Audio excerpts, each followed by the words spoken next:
त्रिदलं त्रिगुणाकारं त्रिनेत्रं च त्रियायुधं त्रिजन्मपापसंहारम्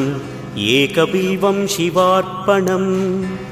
त्रिशाखैः बिल्वपत्रैश्च अच्छिद्रैः कोमलैः शुभैः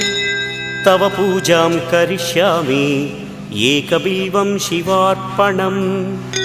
कोटिकन्या महादानं तिलपर्वतकोटयः काञ्चनं शैलदानेन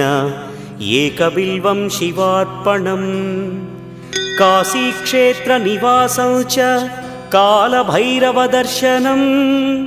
प्रयागे माधवं दृष्ट्वा एकबिल्वं शिवार्पणम्